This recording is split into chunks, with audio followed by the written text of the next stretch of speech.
వెంకటేశా ఎంత కష్టం ఇచ్చుండవు సామి. అమ్మో నా వల్ల కావడం లేదు నాయనో. ఈ నొప్పి తట్టుకోలేకపోతుండాను.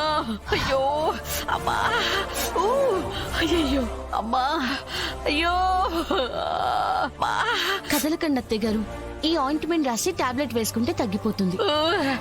నొప్పి నశాలానికి ఎక్కుతా ఉంటే అర్థంటండవిందమ్మి. అయ్యయ్యో ఏడుకోడుల వాడా, ఎంత కష్టం ఇచ్చిండవు సామి. ఏ ఆపు, తగిలింది చిన్న దెబ్బే కదా, దానికెందుకు ఇంతలా అరుస్తున్నావు? నా బతుకు రాత్రి కాలిని కొట్టి నమ్మితోనే పొద్దున్నే మందు రాయించుకోవాల్సి వస్తా ఉండదు. అయ్యో రాత్రి బానే ఉన్న మీ కాలు పొద్దున్న లేచేసరికి ఇలా ఇలా అయ్యింది పిన్ని.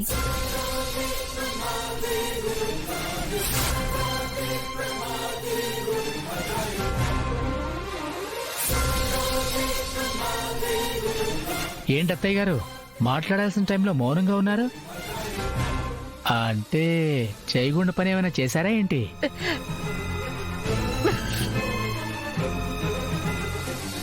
అమ్మ నొప్పితో బాధపడుతుంటే మధ్యలో నీనాసేంటి బావా?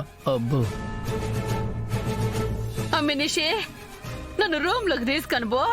ఈడ ఉండే అందరికి సమాధానం చెప్పలేకపోతుండాను. అలాగే అత్తయ్య. అబ్బో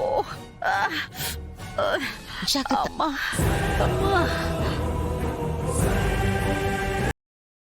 అమ్మా, అయ్యో. ఏంటో ఈ ముగ్గురు ఎప్పుడు బాగుపడతారో అర్థం కాదు, ఎప్పుడు ఏం చేస్తారో అంతకంటే అర్థం కాదు. పొద్దున్నే ఊరికి హడావిడి చేసి తలనొప్పి తెప్పించారు. ఛీ!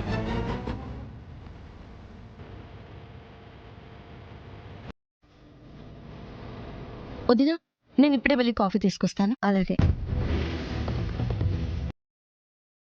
హ్మ్.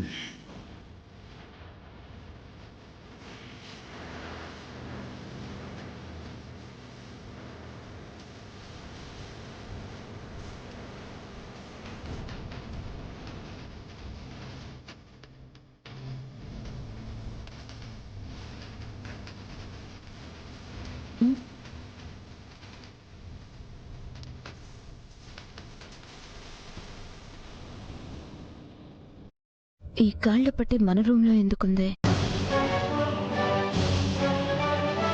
వదినా, ఇలా ఇవ్వండి.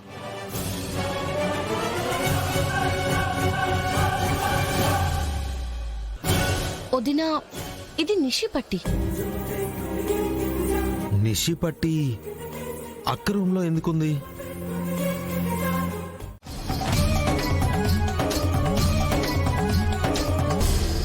ఎందుకు చేసావు నిషి? ఎందుకు చేసావు నిషి? ఎందుకు చేసావు నిషి?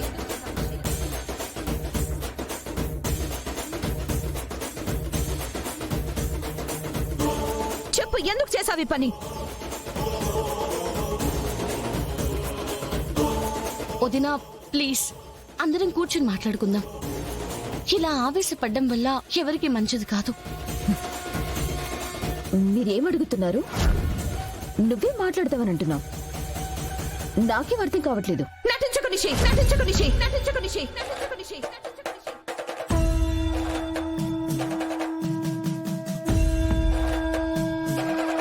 నాకు నిజం తెలిసిపోయింది, నిజం తెలిసిపోయింది, నిజం తెలిసిపోయింది. నిజం తెలిసిపోయిందా? ఏ నిజం తెలిసిందమ్మి? అయినా వాళ్ళు మా మీద చాడీలు చెప్పడమే పనిగా పెట్టుకుని ఉండరు. ఎప్పుడు చూడు అది చేశాము ఇది చేశాము అని మా మీద నిందలు వేస్తూనే ఉంటారు. మీ మీద ఎవరు నిందలు వేయలేదు పిన్ని. నిజానిజాలు తెలుసుకుందామని పిలిచాను. ఏం నిజం తెలియాలో అడుగక్క. తమ్ముడి మీద కుటుంబం మీద లేని నమ్మకం బయట వాళ్ళ మీద పెట్టుకున్నావు కదా, అడుగక్క అడుగు.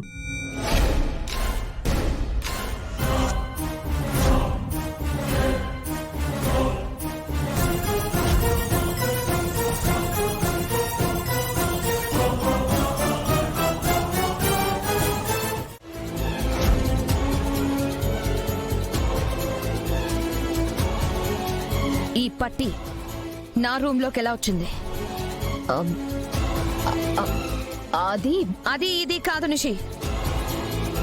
ఈ పట్టి నా రూమ్ లోకి ఎలా వచ్చింది?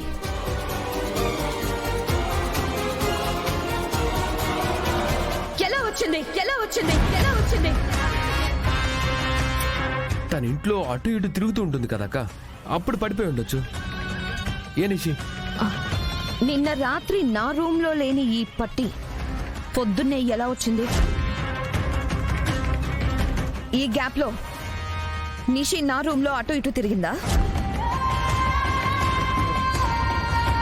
నేను మెలకుగా ఉన్నప్పుడు తిరగలేదు అంటే నేను పడుకున్నాక తిరిగిందా? చెప్పు యువరాజ్, అడిగితే చెప్తానన్నావు కదా, సమాధానం చెప్పు.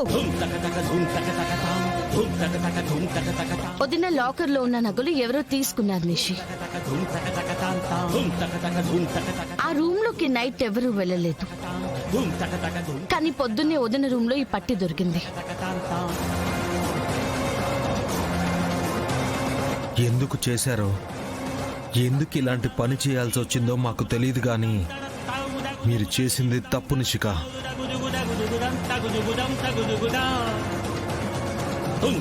ఒక అక్కగా చెప్తున్నాను నిషి, ప్లీజ్ తప్పు ఒప్పుకొని వదినకి క్షమాపణ చెప్పు.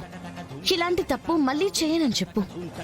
ఈ విషయం ఇక్కడితో మర్చిపోమని వదిన్ని నేను రిక్వెస్ట్ చేస్తాను.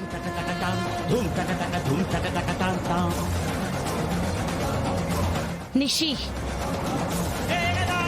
ఏంటి ఏంటి ఎవరో చేసిన తప్పుని నా మీద వేసుకుంటానని ఎలా అనుకుంటున్నావు? ఏంటి ఎవరో చేసిన తప్ప అంటే నువ్వు తప్పు చేయలేదంటున్నావా నిషి? చేయలేదు చేయలేదు.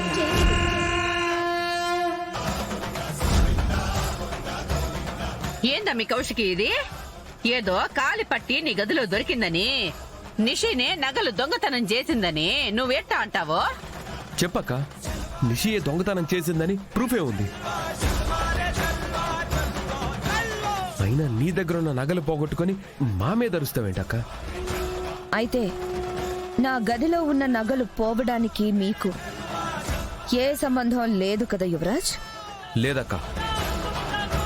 సరే అయితే ఇప్పుడే పోలీసులకి ఫోన్ చేసి పిలుపు.